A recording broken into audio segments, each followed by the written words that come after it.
ओम शांति। 3 अगस्त 2026। बाप दादा के मधुर महावाक्य। मीठे बच्चे, तुम सच्चे सच्चे राजऋषि राजयोगी हो। तुम्हें राजाई के लिए पवित्र जरूर बनना है। प्रश्न, कौन सा अटेंशन राजाई के लायक बना देता है? उत्तर, अगर पढ़ाई पर पूरा पूरा अटेंशन है तो राजाई मिल जाती है। बाप जो सुनाते हैं उसे अच्छी रीति सुनकर धारण करो। बाप ने सुनाया और बच्चों ने सुना तो राजाई मिल जाएगी। अगर सुनते समय उबासी देते व झुटका खाते, बुद्धि भटकती तो राजाई गवा देंगे। इसलिए पढ़ाई पर पूरा अटेंशन दो। गीत, हमें उन राहों पर चलना है। ओम शांति। रूहानी बाप रूहानी बच्चों प्रति समझा रहे हैं। आज बच्चों को हठयोग और राजयोग पर समझाते हैं। बच्चों को मालूम है वह जो भी सिखलाते हैं सब है हठयोग, क्योंकि वह कर्म सन्यासी है। वास्तव में गृहस्थियों को हठयोग कर्म सन्यास सीखना नहीं है, वह तो है ही निवृत्ति मार्ग। वह धर्म ही अलग है। तुम्हारा धर्म देवी देवता धर्म है। जिन देवी देवताओं ने राजयोग से ही राज्य पाया है। अभी तुम राजऋषि हो। ऋषि उन्हों को कहा जाता है जो पवित्र रहते हैं। तुम अभी पवित्र हो। अगर पवित्र ना रहे तो उनको ऋषि नहीं कहा जाता। तुम राजाई पाने के लिए पवित्र बनते हो। वह कोई राजाई पाने के लिए पवित्र नहीं बनते। तुम जानते हो कि पवित्र दुनिया में हमको पवित्र राजाई थी। भारत में ही 5000 वर्ष पहले देवी देवताओं का पूज्य पवित्र प्रवृत्ति मार्ग था। अभी पुजारी पतित बन पड़े हैं। पतित कैसे बने? 84 जन्मों का हिसाब है ना। बाप जो सहज राजयोग सिखला रहे हैं वही तुमको 84 जन्मों का हिसाब बतलाते हैं। दूसरे धर्म को सन्यास धर्म वाले क्या जाने। यह है देवी देवताओं का प्राचीन धर्म। वह है पीछे वाला धर्म। जो पास्ट हो गए हैं उनको सन्यासी समझ न सके। तुम जानते हो हठ योग अनेक प्रकार के हैं। द्वापर से भक्ति मार्ग के साथ हठ योग शुरू होता है। अभी फिर है राजयोग। वह हठ योग जन्म बाय जन्म सीखते आए हैं। राजयोग तुम एक जन्म में ही सीखते हो। उनके जन्म बाय जन्म पुनर्जन्म लेकर हठ योग सीखना ही है। तुमको राजयोग सीखने के लिए पुनर्जन्म नहीं लेना पड़ता। यह राजयोग तुम सिर्फ संगम पर ही सीखते हो। राजाई मिल गई, स्वर्ग हो गया, फिर और सब धर्म खत्म हो जाते हैं। तुम राजऋषि हो। राधे कृष्ण भी पवित्र है ना। श्री कृष्ण को महात्मा भी कहते हैं। महात्मा पवित्र होते हैं। तुम भी अभी महात्मा व राजऋषि हो। महात्मा अर्थात पवित्र महान आत्मा। यह बातें कोई शास्त्रों में नहीं है। शास्त्र तो बाद में बनते हैं। कहानियों मिसल बैठ लिखते हैं। जो पास्ट हो जाता है वह बैठ खेल बनाते हैं। सच्चा तो नहीं है। अब बाप बच्चों को प्रैक्टिकल में पढ़ाते हैं। उनकी फिर हिस्ट्री बनाई है। यादव कौरव पांडव थे, जरूर संगम पर होंगे। संगम युग की हिस्ट्री बैठ बनाई है। त्योहार भी सभी संगम युग के हैं। राखी बंधन भी पवित्रता पर है। पीछे फिर उनका यादगार चलता है। यहाँ बाप भी सभी को पवित्र बनाए प्रतिज्ञा कराते हैं। सिख लोग कंगन पहनते हैं, वह भी पवित्रता की निशानी है। हिंदू लोग जनेऊ पहनते हैं, वह भी पवित्रता की निशानी है, परंतु पवित्र रहते नहीं हैं। राखी बंधवाते हैं, अर्थ थोड़े ही समझते हैं।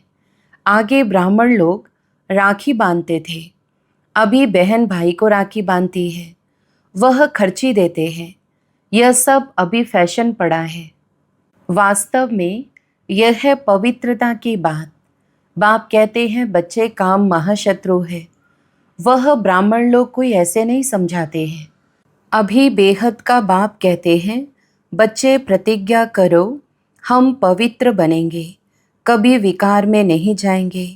बुलाते भी इसलिए हो कि आकर पतितों को पावन बनाओ। सतयुग त्रेता में कोई नहीं बुलाते, वह है ही राम राज्य। यह है रावण राज्य।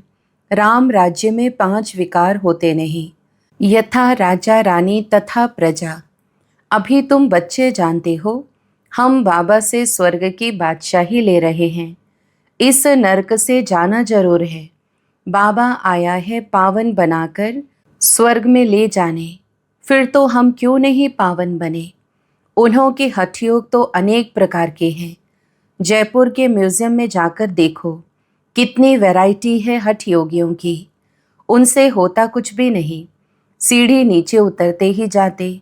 बाप ने समझाया है भारत जब पतित बनता है, रावण का राज्य होता है, तो धरनी हिलने लगती है।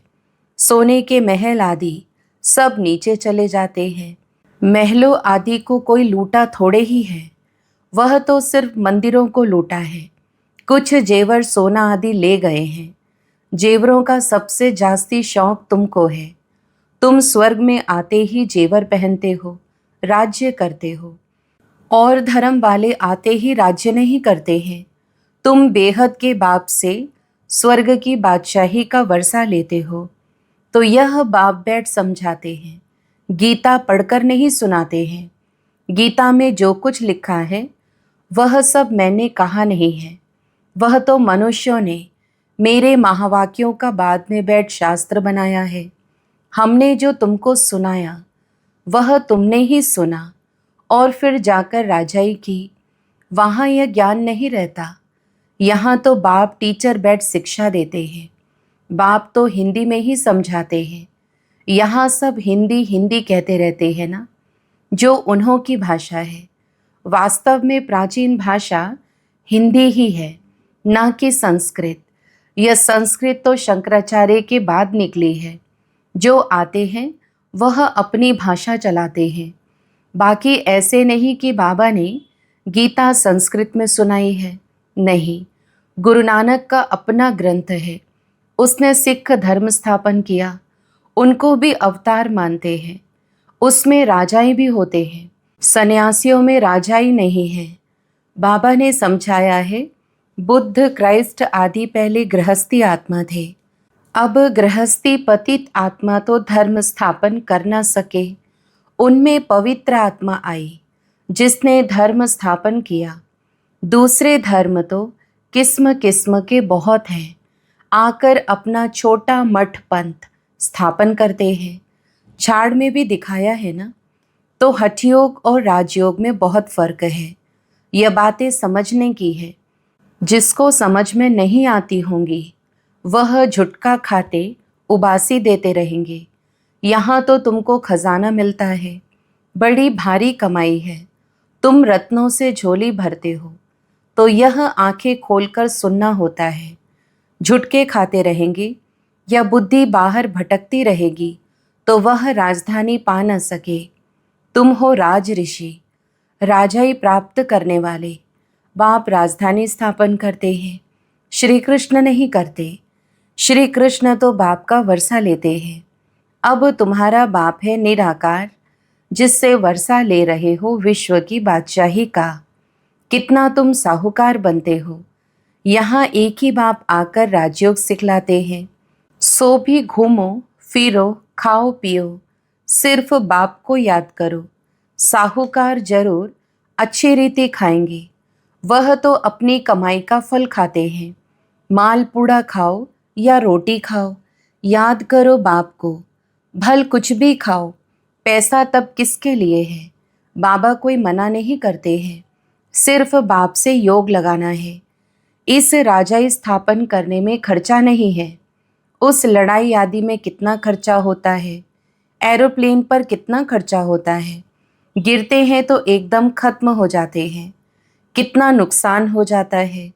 तो बाप कहते हैं चलते फिरते बाप को याद करो, स्वदर्शन चक्र फिराते रहो। हमने 84 जन्म पूरे किए हैं, अब चले वतन की ओर। घर जाकर फिर आए राजाई करेंगे, तुम एक्टर्स हो ना। वह बाइस्कोप तो 2-2.5 घंटा चलते हैं। यह बेहद का नाटक 5000 वर्ष चलता है। इनको मनुष्य ही जान सकते। यह दुनिया है कांटों का जंगल, बड़े ते बड़ा कांटा है विकार का, जो आदि मध्य अंत दुख देते हैं। दूसरे नंबर का कांटा है क्रोध, उनकी निशानी। यह महाभारत लड़ाई देखो, कोई बात में गुस्सा आया तो झट बॉम्ब्स शुरू कर देंगे। अभी तो ऐसे ऐसे बॉम्ब्स बनाए हैं जो बात मत पूछो। सतयुग में कोई लड़ाई आदि होती नहीं, संगम पर ही यह महाभारत लड़ाई दिखाई है। दूसरे कोई शास्त्र में लड़ाई की बात ही नहीं। वहाँ तो सारे विश्व के तुम मालिक रहते हो, लड़ाई की बात हो न सके। शास्त्रों में असुरों और देवताओं की लड़ाई दिखाई है, परंतु देवताएं अहिंसक हैं। तुम योग बल से विश्व के मालिक बनते हो। यह है साइलेंस बल, इसमें कुछ तुमको बोलना नहीं है। याद के बल से तुम बाबा से विश्व की बादशाही लेते हो। फर्क देखो कितना है। साइंस बल से विनाश होता है, उसी ही साइंस से फिर सतयुग में सुख देखेंगे। साइंस से इन्वेंशन करते हैं, वह तो सुख के लिए करते हैं। यह भी आकर कुछ ज्ञान लेंगे।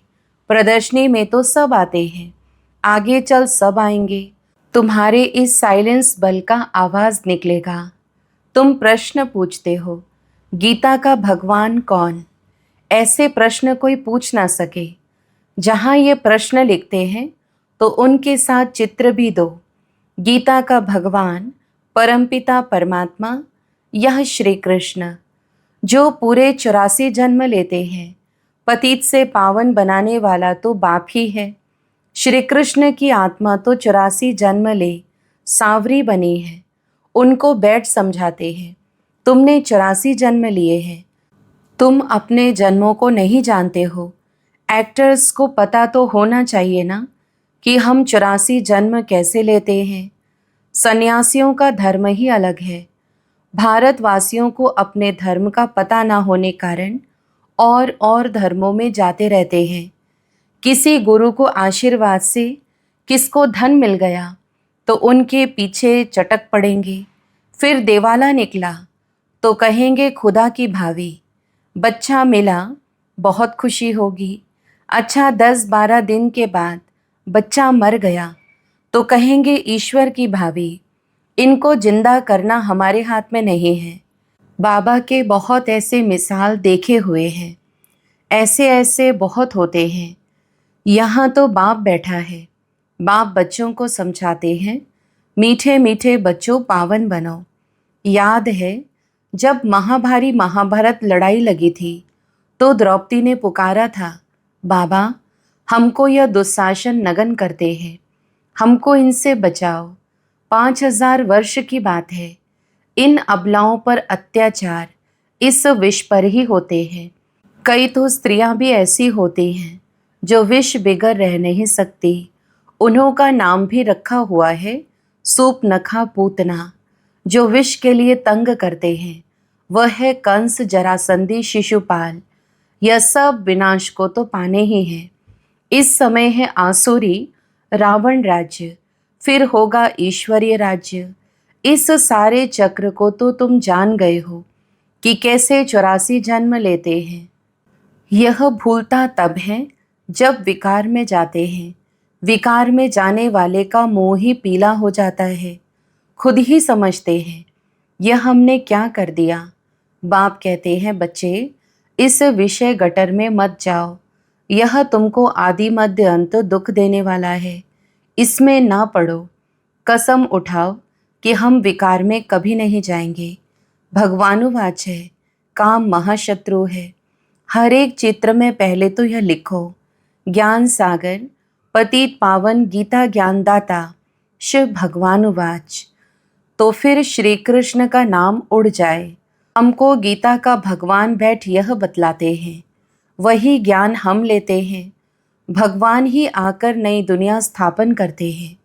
और पुरानी दुनिया का विनाश होता है। रुद्र ज्ञान यज्ञ है ना। असुल है शिव बाबा, रुद्र बाबा नहीं कहेंगे। बॉम्बे में बाबूरी नाथ का भी मंदिर है। अब बबूल कहा जाता है कांटों को। बाबूरी नाथ नाम क्यों रखा है यह कोई समझते नहीं है। चित्र तो शिव का ही है, बाकी तो अनेक नाम रख दिए हैं। शिव बाबा ही आकर कांटों के जंगल को फूलों का बगीचा बनाते हैं। वही तुम्हारा बाबा है, उनका नाम है शिव। शिव परमात्माय नमः, ब्राह्मण देवी देवताय नमः। अक्षर बिल्कुल क्लियर है। अब वह परमपिता परमात्मा बैठ इस रथ द्वारा समझा रहे हैं, हो बहू जैसे लौकिक बाप समझाते हैं। बच्चे, हमारे कुल को कलंक नहीं लगाना, कोई खराब काम नहीं करना, यह बाबा भी कहते हैं। बच्चे, विकार में तो कभी नहीं जाना। पवित्र बनने बिगर स्वर्ग में ऊंच पद पा नहीं सकेंगे। बहुत ज़बरदस्त कमाई तुम कर रहे हो, बाकी सब गवा रहे हैं। भल कोई के पास पदम है, बड़े बड़े महल बना रहे हैं, लाखों रुपया खर्च करते हैं। तुम समझते हो वह सब वेस्ट ऑफ टाइम है, यह कुछ काम नहीं आएगा, सब खत्म हो जाएगा। वह तो समझते हैं 10-12 हजार वर्ष चलेंगे। तुम बच्चे जानते हो मौत तो सामने खड़ा है सिर पर। थोड़े समय के अंदर यह अर्थक्वेक आदि हो, सब डांवाडोल हो जाएगा। अर्थक्वेक आदि में अनगिनत मर जाते हैं। अब तो विनाश होना ही है। विनाश का साक्षात्कार और स्थापना का साक्षात्कार किया है, सो फिर इन आँखों से देखेंगे। भक्ति मार्ग में कितना कुछ करते, परंतु कोई वैकुंठ में जा न सके, ज्ञान बिगर सद्गति हो न सके। यह सब भक्ति मार्ग के खिलौने हैं। अच्छा, मीठे मीठे सिकिलधे बच्चों प्रति माता पिता बाप दादा का याद प्यार और गुड मॉर्निंग। रूहानी बाप की रूहानी बच्चों को नमस्ते। हम रूहानी बच्चों के भी रूहानी माता पिता बाप दादा को याद प्यार, गुड मॉर्निंग और नमस्ते। धारणा के लिए मुख्य सार। पहला, कुल कलंकित करने वाला कोई भी खराब काम नहीं करना है। पवित्र बनने की अपने आप से प्रतिज्ञा करनी है। दूसरा, अब अपना टाइम मनी वेस्ट नहीं करना है। फूलों के बगीचे में चलने के लिए कांटे निकाल देने हैं। वरदान, अलौकिक खेल और खिलौने से खेलते हुए सदा शक्तिशाली बनने वाले अचल अडोल भव। स्पष्टीकरण, अलौकिक जीवन में माया के विघ्न आना भी एक खेल है। जैसे शारीरिक शक्ति के लिए खेल कराया जाता है, ऐसे अलौकिक युग में परिस्थितियों को खिलौना समझकर यह अलौकिक खेल खेलो। इनसे डरो व घबराओ नहीं। सर्व संकल्पों सहित स्वयं को बाप दादा पर बलिहार कर दो, तो माया कभी वार नहीं कर सकती। रोज अमृत वेले साक्षी बन स्वयं का सर्व शक्तियों से श्रृंगार करो, तो अचल अडोल रहेंगे। स्लोगन, कोई भी संसार समाचार सुनना सुनाना, यह भी स्वयं में किचड़ा जमा करना है। अव्यक्त इशारे, अपवित्रता के बीज को भी समाप्त कर संपूर्ण स्वच्छ पवित्र बनो। बाप दादा का मुख्य फरमान है, निरंतर याद में रहो और मन वाणी कर्म से पवित्र बनो। संकल्प में भी अपवित्रता व अशुद्धता ना हो, इसको कहते हैं संपूर्ण पवित्र। संकल्प में भी अगर पुराने अशुद्ध संस्कार टच करते हैं, व्यर्थ संकल्प चलते हैं या स्वप्न आते हैं, तो भी संपूर्ण पवित्र नहीं कहेंगे। इसलिए पवित्र भव व योगी भव के पहले पाठ को स्वरूप में लाओ, तब ही बाप समान और बाप के समीप आने के अधिकारी बन सकते हो। अच्छा, ओम शांति।